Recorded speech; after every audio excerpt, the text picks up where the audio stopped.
Meus amados irmãos e irmãs, em 1985, eu tinha ainda a idade de 15 anos, e movido pela leitura do livro Heróis da Fé, que a maioria de nós aqui conhecemos e lemos, eu tinha a pretensão de ganhar 1 milhão de almas. Era meu principal objetivo. E eu resolvi colocar esse projeto em ação na minha própria vida. E com 15 anos, eu comecei, então, mesmo sozinho, a evangelizar o meu bairro, São Bernardo, em Belfor Roxo, em 1985.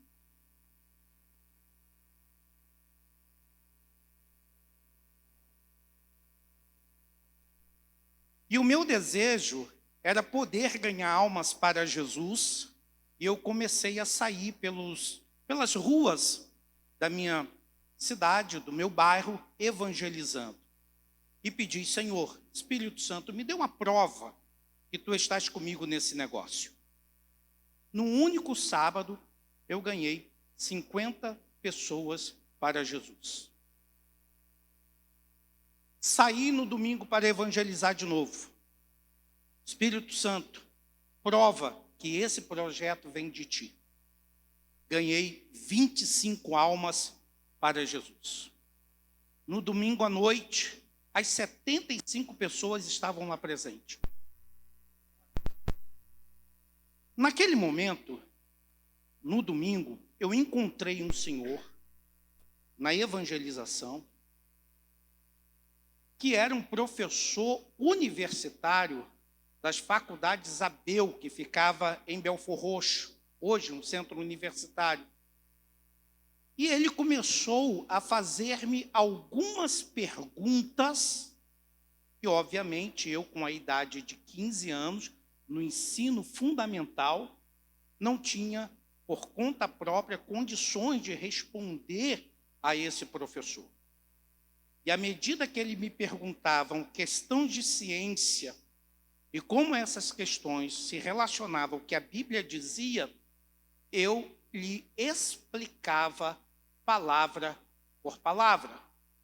Mas eu tinha consciência clara que tudo que eu dizia não eram palavras minhas, porque eu não havia estudado nenhuma das coisas que eu estava dizendo àquele senhor. Ele ainda interrogou-me algumas outras vezes, e eu respondi ciente de que não se tratava de conhecimento meu próprio, mas que, na verdade, se tratava da obra do Espírito Santo, capacitando-me, orientando-me, dando-me as palavras adequadas para instruir aquele senhor que fazia aquelas perguntas. Fiz o apelo. Ele disse: não, eu não vou aceitar Jesus hoje, mas eu irei na sua igreja hoje. Mas quero lhe dizer que eu lhe fiz perguntas que nenhum crente até agora me respondeu, e você me respondeu. E por causa disso, eu vou na sua igreja. Quando eu voltei para minha casa, eu dobrei o joelho e disse: Espírito Santo, nunca mais te colocarei à prova. Eu vou correndo estudar teologia. Naquela mesma semana, resolvi me matricular num curso, porque eu sabia que eu não tinha condições de responder aquilo. Naquela mesma semana, eu estava lendo o livro de Paulo a Timóteo, já quase completando a minha leitura do Novo Testamento, quando, próximo à meia-noite, eu olhei bem o relógio, faltava 15 para meia-noite, eu tinha que levantar para ir trabalhar. Eu levantava exatamente às 4h30 da manhã para pegar um ônibus para poder ir trabalhar, e eu deitei. Antes de deitar, dobrei meu joelho e parei na seguinte palavra, em 1 Timóteo, capítulo 4, versículo 2, que diz assim: pela hipocrisia dos homens que têm a sua própria consciência cauterizada. Eu não tinha dicionários, não tinha como interpretar aquele texto. Eu dobrei meus joelhos e fiz a oração mais simples que eu podia ter feito. Espírito Santo, eu não sei o que é mente cauterizada. Me ensina. Deitei tranquilamente. Antes de eu levantar, naquele estágio de letargia, quando nós não estamos completamente acordados, mas já não estamos dormindo tanto, que a gente já está meio consciente, eu ouvi, em audível som, a voz do Espírito Santo dizendo assim para mim: mente cauterizada é quando a alma, morta em delitos e pecados, não atende os meus apelos em sua consciência. Não precisei anotar, porque eu nunca esqueci aquilo que me foi dito em 1985, eu tinha 15 anos. Comecei, então, a pregar dentro da epístola do apóstolo Paulo a Timóteo, não dizendo que o Espírito Santo havia me concedido aquela revelação, mas falando exatamente o que o Espírito Santo havia me dito, que mente cauterizada é quando a alma morta em delitos e pecados não atende os meus apelos em sua consciência. Comecei a pregar. Quando aos 18 anos tive possibilidade de ir para o IBP, o Instituto Bíblico Pentecostal, para estudar, e tive a oportunidade de ter contato com algumas bibliografias, eu aprendi nas aulas de hermenêuticas que a palavra mente cauterizada, ou a palavra cauterizada, era uma figura de linguagem que se referia à pele queimada por ferro quente. E por isso mesmo, pela cauterização da pele, perdia-se, portanto, a sensibilidade. E que o texto, portanto, se refere à pessoa que não responde aos apelos do Espírito Santo na sua própria consciência. Mais adiante, depois de eu ter estudado, desenvolvido o meu livro de hermenêutica, eu escrevi meu livro de hermenêutica, eu tinha 24 anos. Com 25 anos, eu já tinha terminado o livro, com 28, o livro foi publicado. E eu falo muito sobre hebraísmos dentro do livro. E acontece que eu falo muito sobre o hebraísmo pé no livro, porque você vai ver inúmeras ocasiões na Bíblia referência a pé, quando o livro de Deuteronômio diz, por exemplo, onde pisar a planta do vosso pé será vosso. Moisés, tira a sandália dos pés, porque o lugar que tu pisas é santo. Sobre Edom lançarei a minha sandália, e Joabe e o parente remidor, né, tira o seu sapato dos pés, entrega a Boaz e diz: não vou comprometer a minha herança, mas ele tira o sapato dos pés. Eu entendi claramente, pelos hebraísmos, que a ideia de tirar o sapato dos pés representava, na verdade, a posse de alguma coisa, já que aonde você pisar a planta dos pés, pisar, tem o sentido de posse, de autoridade. Por isso o apóstolo Paulo diz que em breve o Senhor esmagará Satanás debaixo dos vossos pés, porque lhe será dado, concedido, autoridade para que você lute, para que você vença. E aí, em Deuteronômio, na lei do levirato, fala-se, portanto, que quando o cunhado não quer cumprir a lei do levirato, a viúva tira-lhe, portanto, a sandália dos pés, e a casa desse cunhado será chamado a casa do descalçado, e, portanto, a viúva estaria livre para casar com quem ela desejasse, ou o candidato que estivesse fora da linha de sucessão da lei do levirato. Ao tirar o sapato, tira dele, portanto, o direito, e a casa dele será chamada a casa daquele que deu o direito a outro, a casa do descalçado. Lá no parente remidor é a mesma coisa. Ele tira, portanto, o direito dele de casar-se e entrega a Boaz. E como ele faz? Tirando o seu sapato e entregando a Boaz. E o costume local recomendava exatamente isso. Por isso que o autor diz, comentando o próprio texto, que naquele tempo era assim. tirava-se o seu sapato e entregava ao seu próximo para fazer qualquer permuta. E aí eu entendi, portanto, que aquele contexto do livro de Êxodo que diz: Moisés, tira a sandália dos pés, porque o lugar que tu pisas é terra santa, poderia ter algo para além desse próprio contexto. E vocês sabem muito bem que ali a referência é para que Moisés ele seja, portanto, santo, para que Moisés seja uma pessoa reverente diante do próprio Deus. E ele faria isso, portanto, não levando para o local onde Deus está qualquer tipo de impureza nos seus sapatos. E esse rito, portanto, ia demonstrar que Moisés era um homem reverente, já que a ideia de santidade no Antigo Testamento também está ligada à pureza ritual, à pureza física, à pureza corpórea. E você levaria esse texto lá para Eclesiastes, que diz: tira as sandálias dos teus pés quando entrares na casa do teu Deus. Você levaria esse texto ainda mais adiante, principalmente para depois do exílio, quando o povo volta para Jerusalém, quando Satanás tenta acusar o sacerdote que está com seus pés sujos, empoeirados por causa da peregrinação, dizendo, portanto, que por causa da sujeira ele não estaria habilitado para o exercício do sacerdote, porque, no caso, os pés sujos desqualificariam o indivíduo, porque ele não estaria reverente com as leis da pureza. É esse o sentido, está tudo certo. Um dia, entretanto, eu pregando, ocorreu-me na hora que eu pregava uma interpretação sobre esse texto que eu nunca tive.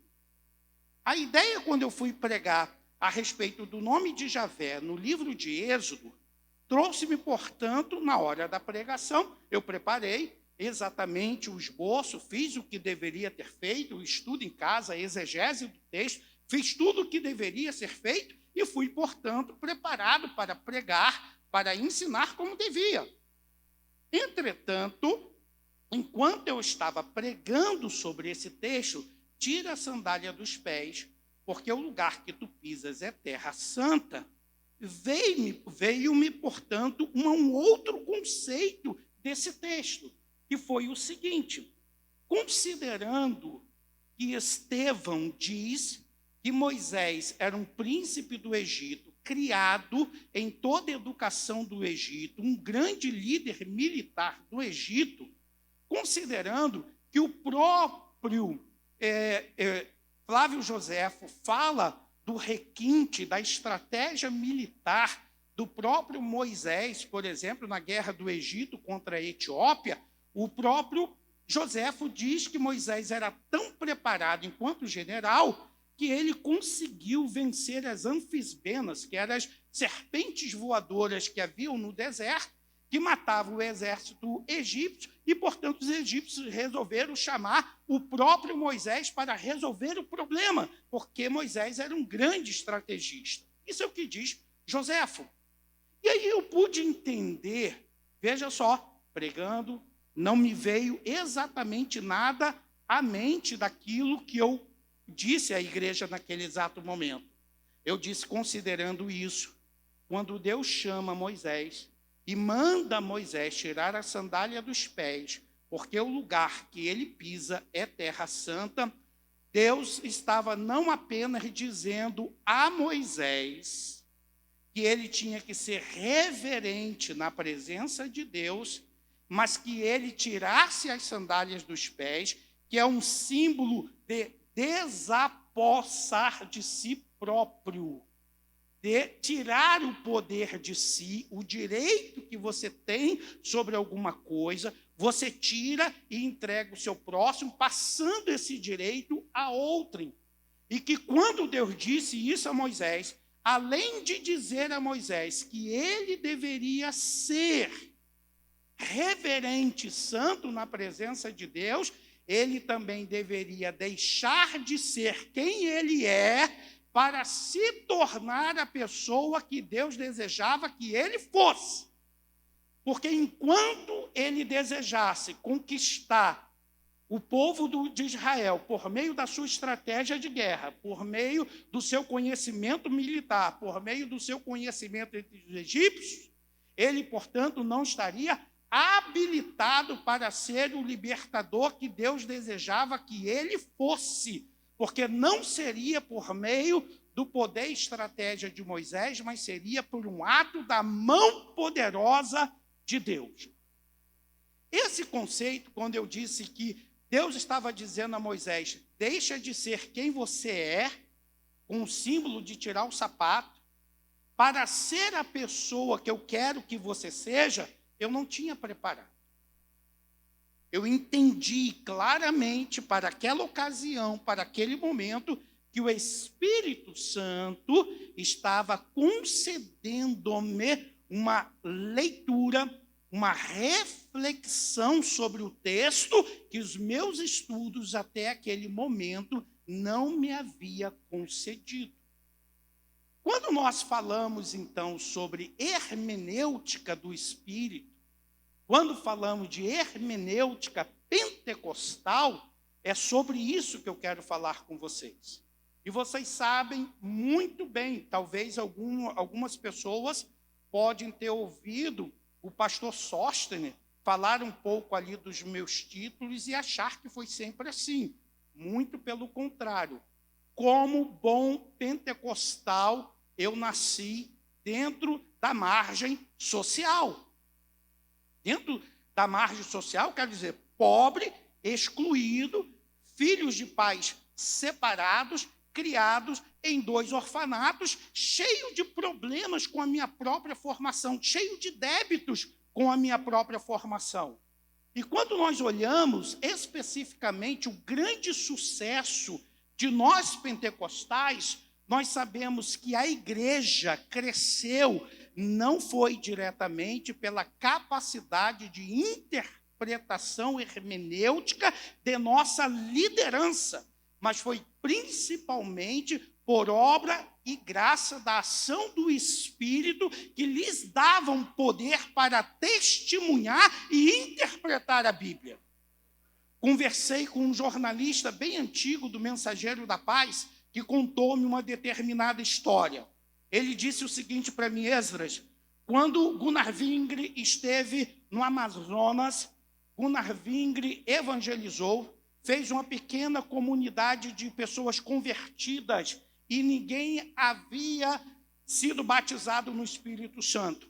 E na entrevista que eu fiz, que chegou até a minha informação, o Gunnar Wingre ficou a noite toda orando em sueco para que Deus pudesse batizar alguém com o Espírito Santo, e ninguém entendia o que Gunnar Wingre estava dizendo.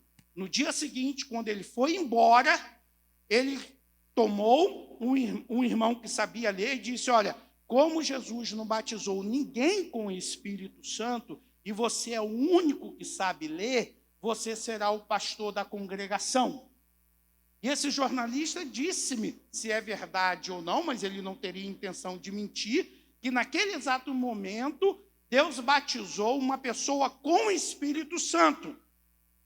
E o Gunnar Wingre disse o seguinte: agora que Deus batizou com o Espírito Santo, ele será o pastor. Mas como ele não sabe ler, falou para o irmão que sabia ler, mas não foi batizado com o Espírito Santo: você lê, mas quem vai interpretar é ele. Dentro da visão do pentecostal, os nossos pioneiros, apesar de serem pessoas muito bem preparadas, muito bem estudadas, eles tinham plenamente consciência de regras e técnicas de interpretação que foram a forma fundamental com a qual a doutrina foi preservada na sua interpretação histórico-gramatical, que já era uma tradição desde a Reforma Protestante, da qual os pentecostais acolheram.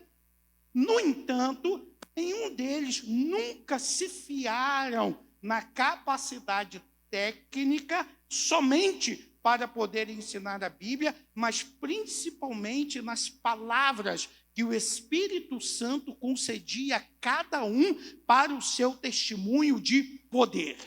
Eles poderiam dizer como Paulo: a minha pregação não consistiu em palavras persuasivas de sabedoria humana, mas em demonstração de Espírito e de poder. Hoje, entretanto, nós falamos sobre essa perspectiva da hermenêutica do Espírito como a voz divina que desvenda a palavra de Deus.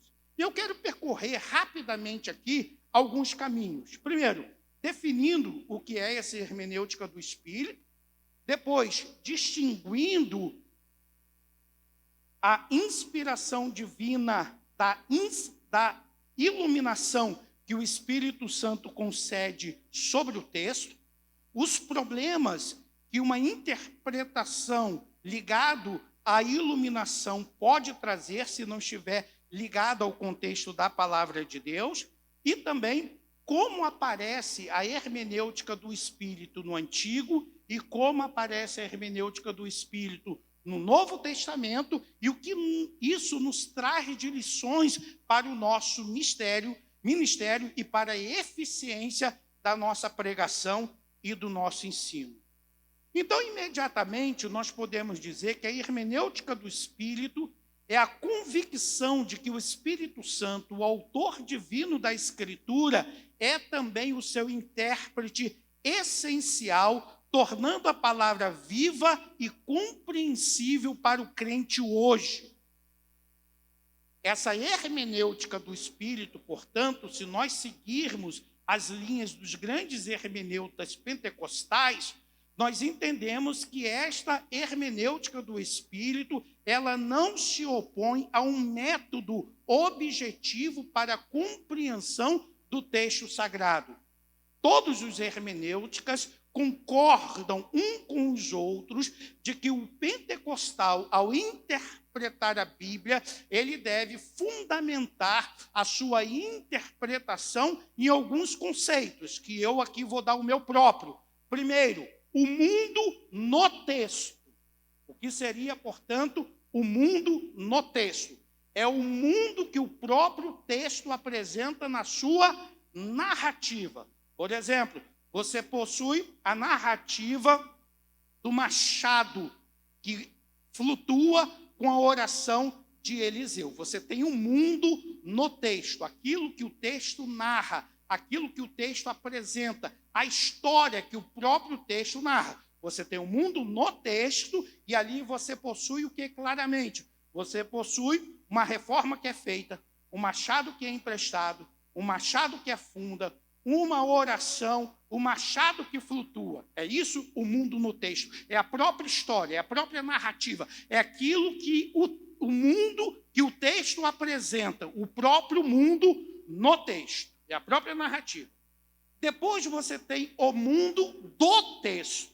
O mundo do texto estaria ligado mais especificamente à perspectiva do gênero literário do texto. Isto é, o texto que você está lendo é uma profecia, é uma poesia, é um código, é uma ode. É o que o texto que você lê? E o Paul Ricoeur vai dizer que a primeira análise da hermenêutica é identificar o gênero literário. O que é o gênero? Nada mais do que a forma com o qual o texto é apresentado. Você tem um quadro, mas você tem a moldura do quadro.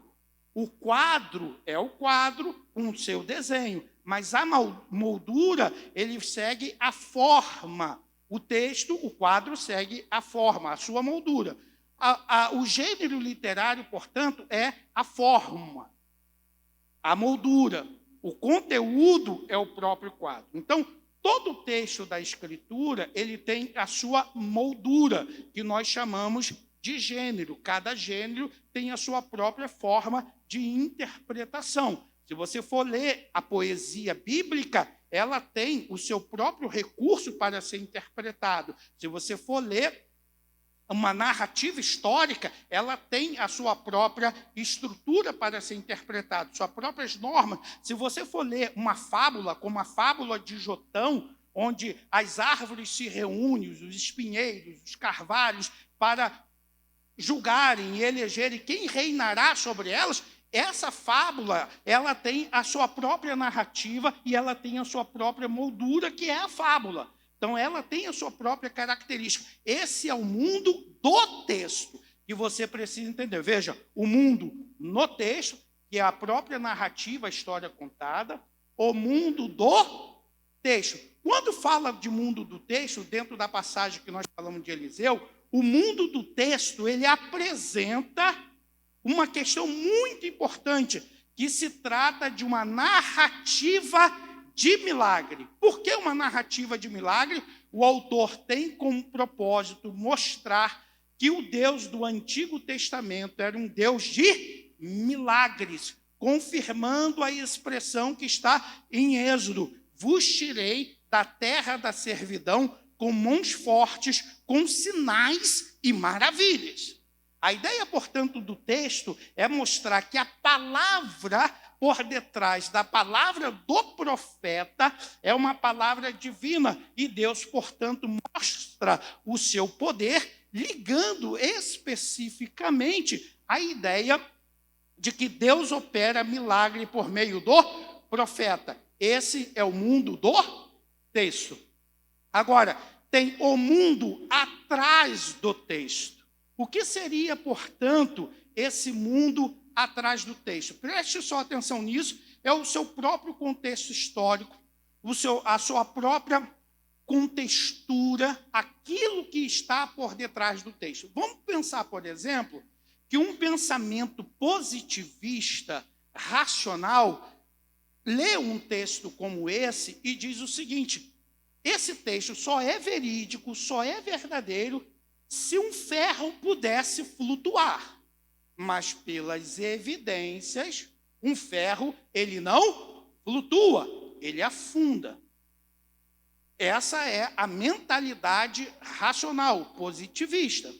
Acontece que quando você vai para o mundo atrás do texto, você está falando, portanto, de uma concepção de mundo que paira sobre aquele contexto, isto é, naquela narrativa, para aquele povo que estava sendo escrito, para o seu próprio contexto, os hebreus daquele tempo criam em milagres e que Deus intervinham fisicamente na natureza para salvar o seu povo, para operar a favor do seu povo. Então, você está falando de um mundo atrás do texto que crê na possibilidade e na realidade do milagre. Esse é o mundo atrás do texto, que é o seu próprio contexto, aquilo que Gerhard Ginkel chamou de Sitzleben, que a gente pode entender quase como contexto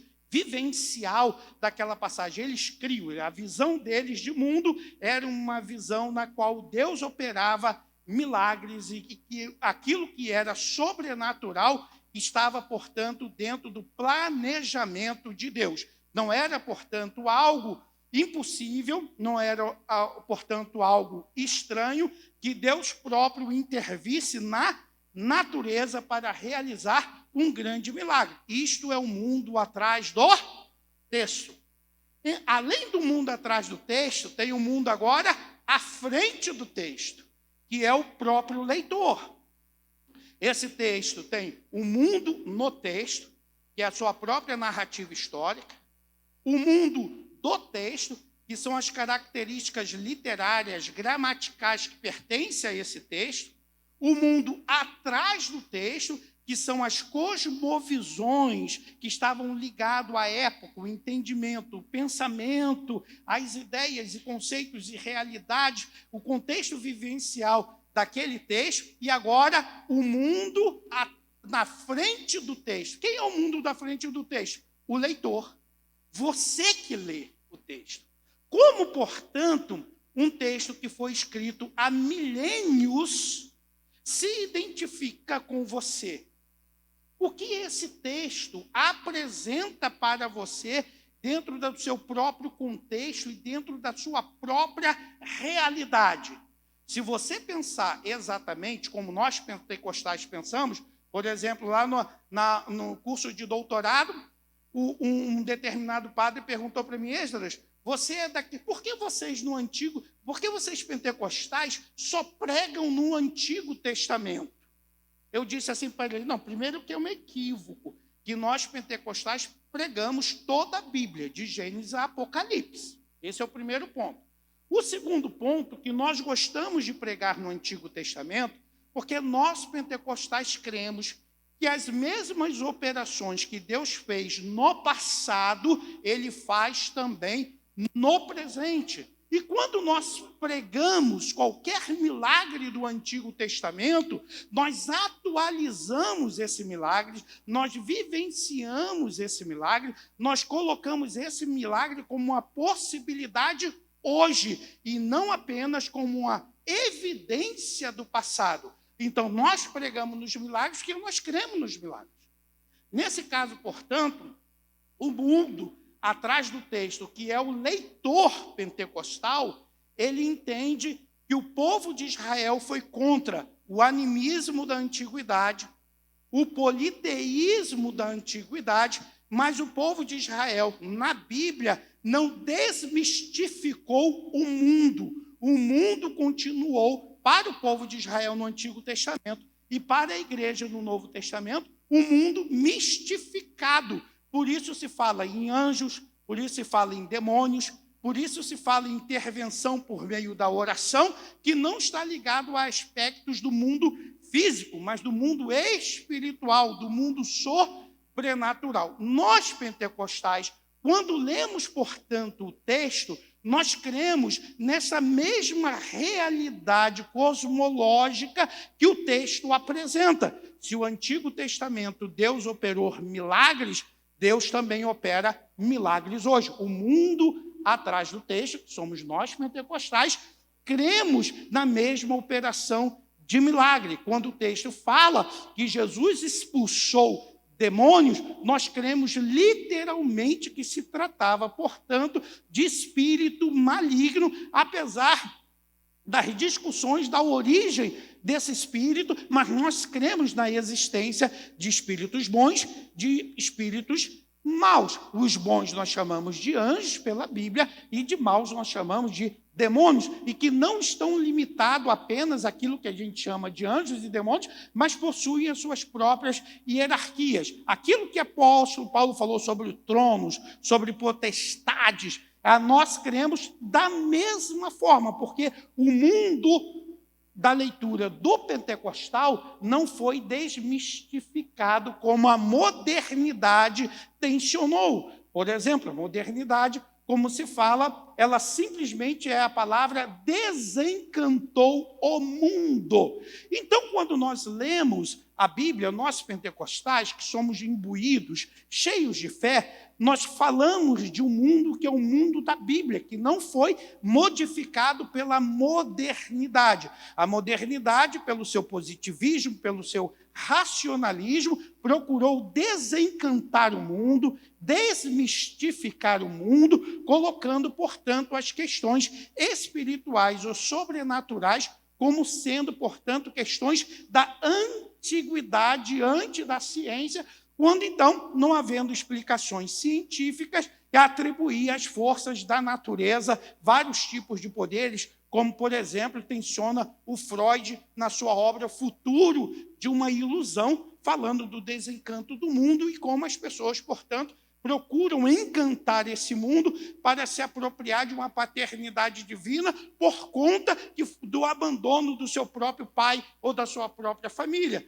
Nós não pensamos como Freud, muito pelo contrário. Nós entendemos que a teologia do Antigo Testamento, que a teologia do Novo Testamento foi contra o politeísmo, foi contra o animismo, mas não desencantou e não desmistificou o mundo. Então, esse mundo atrás do texto, que é o leitor pentecostal, ele crê nessa mesma realidade de mundo apresentado pela Bíblia. Ele usa tablet, ele usa celular, mas ele continua crendo na ação de Deus, ele continua crendo que os demônios também agem, continua crendo na ação dos anjos, porque apesar de vivermos com toda a tecnologia, esse mundo para nós não foi desmistificado, porque continuamos lendo a Bíblia como palavra viva de Deus. É isso que é o mundo atrás do texto. Somos nós que lemos. Então, o mundo que está no texto, o mundo que está, o mundo do texto, o mundo atrás do texto, se conecta com uma fusão de horizonte com o mundo do leitor, que é o nosso mundo. E nós nos permitimos, portanto, na própria leitura da Bíblia, que todas essas interpretações fluam para nós podermos compreender a nossa própria realidade. Isso por quê? Porque nós não abandonamos a experiência na leitura da Bíblia. As pessoas que falam contrário à experiência na interpretação da Bíblia esquecem, por exemplo, que nós temos, pelo menos, alguns livros nacionais. Presta atenção, quando você olha a estrutura do Antigo Testamento, para não falar do Novo Testamento, você vai verificar, tomando a entrada de Israel em Canaã, a gente pode classificar os livros do Antigo Testamento assim: livros pré-Canaã, que é o Pentateuco.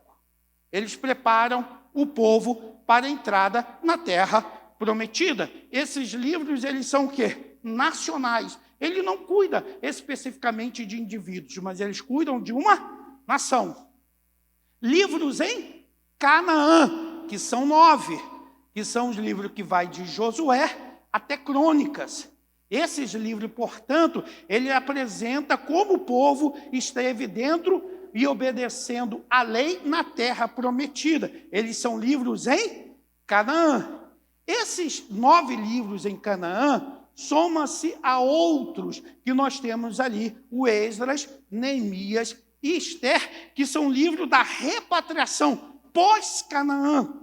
Se você observar, os cinco chamado Pentateuco, e os 12 chamado histórico, dividido em 9 e 3. 9 em Canaã, 3 de repatriação a Canaã, chamado de histórico. Todos esses livros, eles são o quê? Nacionais. Ele cuida da nação de Israel. Quando você vai para os profetas, você verifica a mesma divisão. 5, 9 e 3. Você tem 5 chamados de profetas maiores.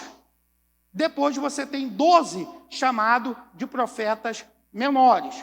Os 12 chamados de profetas menores, de Oséias a Sofonias, que faz apenas 9, são livros pré-exílicos. Agora você não tem mais o Canaã como referência, mas o exílio babilônio. De Oséias até Sofonias, você tem 9 livros pré-exílicos. O que isso significa? Significa que esses livros foram escritos antes do exílio na Babilônia. Depois você tem os 3 últimos, que é Ageu, a Malaquias. Esses 3 já não são mais o quê? Pré-exílicos, eles são pós-exílicos e deve ser lido com os 3 últimos históricos, que também são pós-exílicos, que é Esdras, Neemias e Esther. Se você observar, os 17 primeiros livros e os últimos 17 livros são todos eles o quê? Nacionais. Mas agora, se você pega Jó, Salmos, Provérbios, Eclesiastes e Cantares, esses livros não são nacionais, esses livros são experienciais. Eles estão ali falando da experiência humana.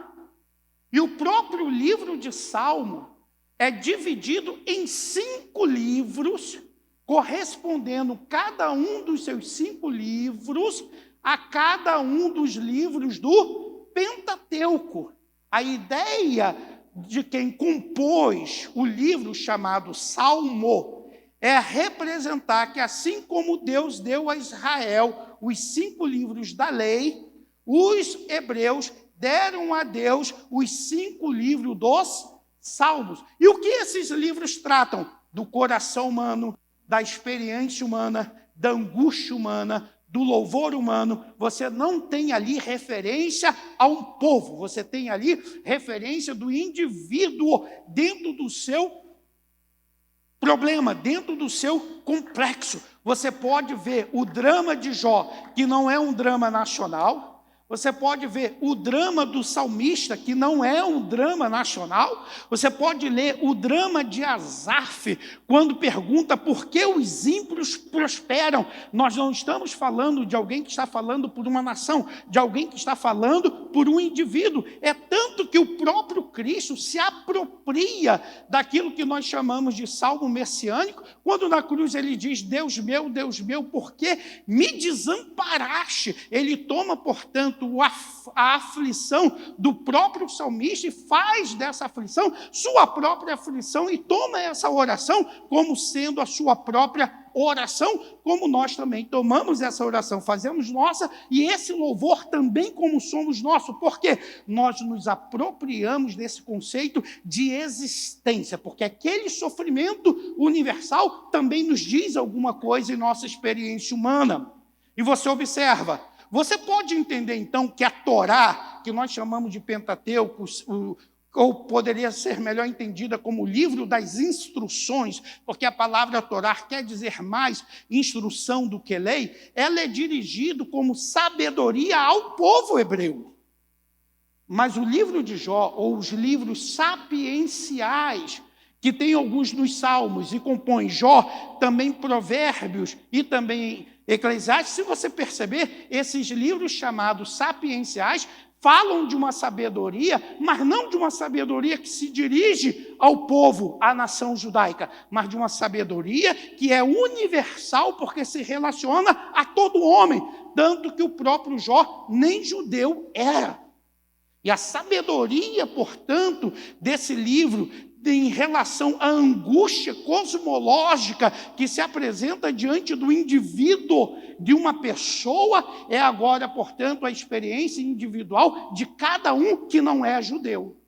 Como se apropria, portanto, dessa sabedoria? Esse livro é experiencial. Então, não tem como nós colocarmos para fora de nossa leitura a nossa própria experiência e visão de mundo. Ela faz parte e ela deve, portanto, estar ligada a uma perspectiva na qual a Bíblia mesma fala a respeito da própria experiência como um elemento da habitação do próprio Deus. Então, quando nós olhamos sobre essa perspectiva, a hermenêutica pentecostal, ela ainda tem um outro elemento. Eu falei do mundo.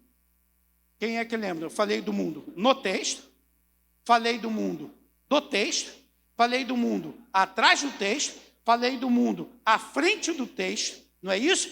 Agora tem um mundo para além desses mundos, que é o que a gente quer falar, que é especificamente como o Espírito Santo age por meio de todos esses mundos. Porque, em primeiro lugar, nós entendemos claramente que a palavra de Deus não é apenas um conceito para o intelecto. É impossível, embora possa ser verdadeiro, possa acontecer, mas é impossível que alguém que se proponha estudar a palavra de Deus não seja ele próprio modificado e alterado pela própria palavra que ele lê. Acontece que a Sagrada Escritura, alguns vão à Sagrada Escritura buscando respostas para indagações filosóficas, para indagações científicas. E eu até posso lhes dizer que a apologética e a teologia fundamental têm apresentado algumas respostas coerentes, algumas respostas importantes para o contexto moderno, que sempre está questionando questões de natureza duvidosa para a ciência e questionando justamente o teólogo como ele responde por meio do mundo da Bíblia. Essa questão, se hoje a gente tem no novo paradigma científico o heliocentrismo, então como é que se justifica esse negócio aí da oração de Josué que manda o sol parar, enquanto na modernidade a gente sabe que é, portanto, a Terra que faz seu movimento em torno do sol e não é o sol que circula sobre a Terra. Aqui, talvez aquele mundo atrás do texto possa explicar melhor, porque é o próprio contexto do geocentrismo, que perdura até o século XIII da nossa era. Então, é esse contexto que está por detrás. Mas a apologética sempre procurou dar essas respostas e tem logrado êxito. Muito bem, não é isso que eu quero. Não quero diminuir o valor da apologética. Estou querendo lhes dizer que a Bíblia não é um livro para dar respostas à ciência, como disse o Bonhoeffer, se tratando, portanto, de uma teologia da miséria, na qual a ciência faz as perguntas e a teologia dá a resposta. Não é esse o objetivo da Bíblia. A Bíblia é um livro interpelante. É com essa característica que o próprio Tiago nos diz que aquele que lê a Sagrada Escritura e não pratica o que nela está, aquele que lê a Sagrada Escritura e não se lembra das palavras das Escrituras, é semelhante a um homem que vê a sua própria imagem no espelho e, saindo de frente do espelho, já esquece, portanto, como ele era. Porque a ideia do texto da Sagrada Escritura, da Escritura viva, não é a ideia da resposta à ciência, mas a da interpelação ao seu chamamento. A questão que a Bíblia te impõe não é de você responder uma questão filosófica, mas de você responder por meio da fé. A questão que ela te impõe é um chamamento de que Deus te chama, te vocaciona para a fé. Então, a resposta que a Bíblia pede não é a resposta da razão, embora necessariamente não anule a razão, mas ela interpela para a existência e não para um conceito filosófico. A ideia de você estudar uma teologia sobre Deus não é para você saber quem Deus é, mas para você compreender e responder positivamente ao chamado que ele lhe faz. Abraão, sai da tua terra, da tua parentela, para a terra que eu te mostrarei. Creu Abraão, e isso lhe foi imputado como justiça. Veja, Deus interpela, sai da tua terra. Deus não perguntou a ele questões filosóficas. Deus pediu, em primeiro lugar, que ele respondesse pela crença, pela fé. Depois, se a resposta dele for pela fé, o conhecimento de Deus se faz a caminho com ele. Você não pense que conhecer a Deus seja algo que você já tem pronto na tua mão. Nenhum daqueles a quem Deus chamou sabia exatamente aonde o seu chamado o levaria. Foi uma resposta pela fé e, por meio dessa fé, caminhou com Deus. E Deus, portanto, fez com que essa fé triunfasse como resposta à decisão humana em recebê-lo, em aceitá-lo. Então, o contexto da Escritura é o contexto do chamamento para a existência, ao chamado. E assim, responder positivamente ao chamado que a Escritura faz é o que nós chamamos de fé. Responder negativamente ao chamado que a Bíblia faz é o que nós chamamos de incredulidade. Quando eu sou incrédulo, quando eu não correspondo positivamente ao chamado que a Escritura me impõe. Quando eu entendo a fé, quando eu respondo positivamente ao chamado que a Escritura me faz. Então, a indagação da Escritura é sempre uma indagação interpelante, é sempre uma indagação viva. Nesse contexto, portanto, eu tenho que trazer como hermeneuta pentecostal, como intérprete da palavra de Deus, como pregador da palavra de Deus, como professor da palavra de Deus, eu tenho que trazer o equilíbrio entre aquilo que é racional, que é o método. Para entender a Sagrada Escritura, eu preciso, portanto, colocar em prática o próprio método para poder compreendê-la. Por quê? Porque toda língua é lógica, Todo sistema linguístico é lógico. A gramática já presume uma lógica. Isso significa o seguinte: eu já trabalhei muitos anos em editora e ainda continuo fazendo alguns trabalhos para a editora. E sabe o que acontece? Quando um autor, presta atenção, quando um autor erra a nova ortografia, que não é tão nova mais assim, mas quando o autor erra a ortografia, nós temos revisores que corrigem, copydesk que faz a correção gramatical se for necessário. Por quê? Porque o autor não necessariamente pode ter, às vezes, a competência, o domínio completo de escrever corretamente, e às vezes tem os próprios cochilos que nós cometemos ao escrever. Isso é normal. Então, vai lá o revisor, o copydesk, faz a correção gramatical e está resolvido o problema do autor.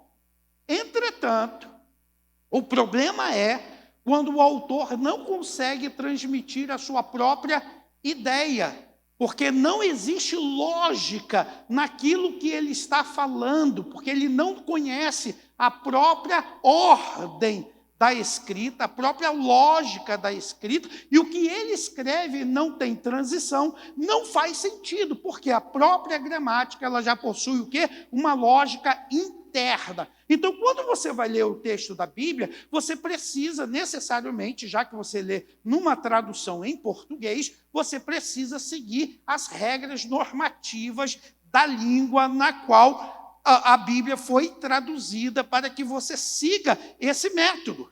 E aí você vai entrar, a partir disso, no mundo, no texto, no mundo do texto, no mundo atrás do texto, no mundo à frente do texto, e deixa, portanto, que a obra do Espírito falar o mundo por detrás de tudo isso, que é uma ação pneumática que o Espírito vai executar. E é nesse sentido, portanto, que você vai observar alguns textos, como, por exemplo, Êxodo capítulo 31, versículo 3, na qual Bezaleel e Aholiabe, o Espírito o capacita para ser artesão do tabernáculo, dando, portanto, habilidade, inteligência e conhecimento em toda a capacidade artesanal. Não, mas o que o texto diz aqui é que o Espírito está dando a eles uma habilitação que maximiza aquilo que eles já conheciam. Eles já eram artesãos coerentes, já eram artesãos habilidosos, mas o Espírito maximizou, potencializou o que eles próprios sabiam para poder operar dentro da esfera da vontade de Deus. Se você segue ainda mais adiante, você vai ver Isaías capítulo 11, versículo 2, quando fala do próprio Messias ser dotado pelo espírito de sabedoria e pelo espírito de entendimento, espírito de conselho, de fortaleza, espírito de conhecimento, de temor do Senhor, que eram qualidades cruciais para a aplicação da justiça divina. Isto é, o Messias seria um rei excelente, porque ele teria toda a plenitude do Espírito para executar a justiça. Aqui se fala, portanto, dessas 7 habilidades que o Espírito Santo concederia ao Messias, para que o Messias pudesse fazer uma realização de justiça nunca vista no cenário humano. Quando você lê Neemias capítulo 9, versículo 20, você vai ler claramente que o Espírito foi dado para instruir o povo no deserto. Isto é, diz ali, Neemias capítulo 9, versículo 20, que o Espírito era um guia didático para Israel entender os mandamentos do Senhor. Deixa eu avançar um pouquinho mais, por causa do tempo. Chega, portanto, Jeremias capítulo 31, e eu gostaria que você entendesse o que é a hermenêutica do Espírito como processo canônico. Todo mundo sabe o que diz Jeremias 31, é a promessa, é a profecia da nova aliança. Repita comigo, a profecia da nova, mais uma vez, a profecia da nova. Todos nós aqui sabemos o que essa profecia significa, não sabemos? Que essa profecia é uma referência à nova aliança que é estabelecida por meio da morte, por meio da ressurreição de Jesus Cristo, trazendo completa salvação a todo o mundo. É isso, uma nova aliança. Mas veja só, o que é um processo canônico? Nós estamos verificando aqui a hermenêutica do Espírito como um processo. Isso aqui, o Greg Kenner não fala, isso aqui é nosso. Você vai observar que o Espírito Santo, ele faz um processo diferente, que é o que nós chamamos de hermenêutica do Espírito. Ou seja, já existe uma aliança estabelecida, que é a aliança sinaítica. Todo mundo aqui sabe disso. E é bom falar para crente pentecostal, para crente da Assembleia de Deus, que nós usamos esses termos técnicos, aliança sinaítica, e todos os crentes sabem muito bem. Essa aliança sinaítica é o fundamento da fé veterotestamentária. Você sabe o que significa isso? Toda operação histórico-salvífico do Antigo Testamento está fundamentado na aliança do Sinai. Agora, Jeremias, por voz profética, está mudando essa tradição. Me diga quem é que tem a autoridade para mudar uma tradição, uma aliança histórico-salvífica formada no Sinai pelo próprio Yahvé. E agora Jeremias fala pneumatológico, influenciado pelo Espírito Santo. Por isso ele é considerado um dos grandes profetas, porque ele fala pela voz do próprio Deus e ele muda uma tradição veterotestamentária. Quem é que pode fazer essa mudança? Somente o Espírito Santo. Isso aqui é a hermenêutica do Espírito. O Espírito dentro do próprio Antigo Testamento, fazendo mudança de suas próprias tradições histórico-salvíficas. É nesse sentido, portanto, que nós entendemos o contexto das citações, tenho 4 minutos, o contexto das citações do Novo Testamento. Quando você ouve, por exemplo, todo mundo conhece aqui a história do Êxodo, não conhecemos a história do Êxodo? Mas você já leu a história do Êxodo contado pelo profeta Oséias? O profeta Oséias pega a tradição do Êxodo, no capítulo 11 do seu livro, e muda a tradição.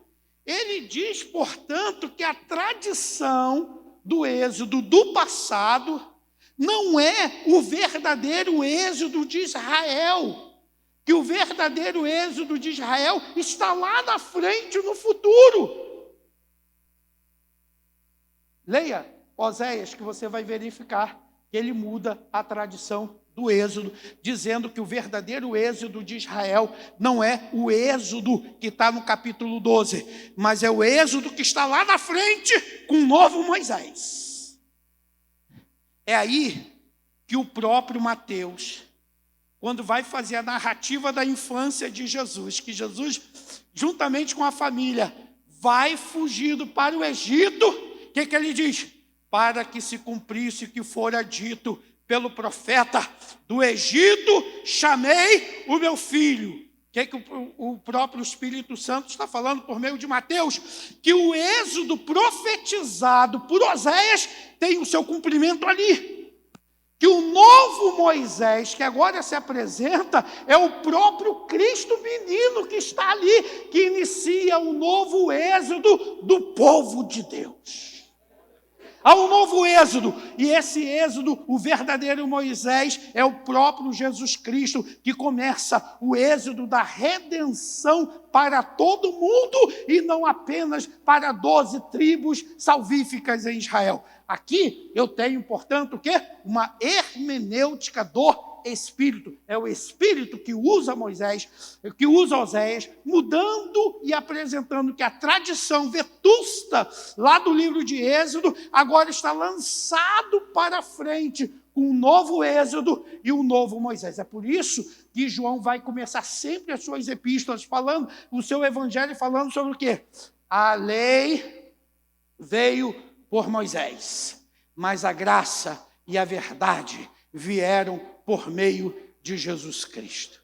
E chega a primeira divisão do livro de João, que é chamado o livro dos sinais, porque nós temos ali 7 registros de sinais, de milagres que Jesus usa. Só que a palavra que João usa não é milagre, é sinais. 7 sinais milagrosos. Por que João coloca 7 milagres milagrosos para apresentar à comunidade de Israel do Novo Testamento que o novo Moisés, o profeta que fora profetizado, depois de mim haverá um profeta muito maior do que eu. Esse profeta agora está se revelando, e ele vai narrar, do capítulo 1 ao capítulo 12, 7 sinais para mostrar que Jesus é o verdadeiro profeta, e o novo êxodo já está acontecendo. O novo êxodo, e esse êxodo não está mais ligado à descendência de Israel. O êxodo antigo pertencia a quem? Somente ao povo judeu. O novo êxodo pertence a todos aqueles que crerem. Por isso ele diz, dessas pedras, Deus pode suscitar filhos de Abraão. Isso é, agora não é salvo simplesmente por você ser uma nação. Você é salvo por nascer em uma nação. Você é salvo por uma resposta, decisão ao chamado de Deus. Deus amou o mundo e não apenas o povo de Israel. Isso é a hermenêutica do Espírito.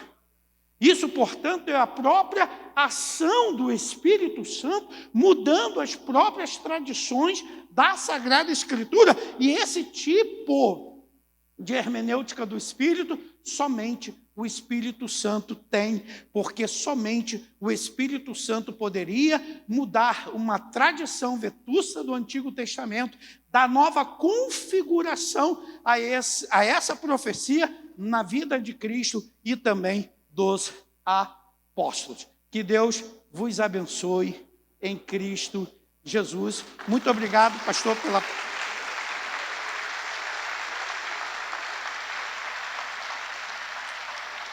Muito grato, que Deus abençoe a todos vocês. Muito obrigado, querido pastor Sóstenes, pela oportunidade, todos os obreiros e amigos, os irmãos e irmãs, pela atenção de cada um de vocês. Deus vos abençoe em nome de Jesus. Amém. Olha,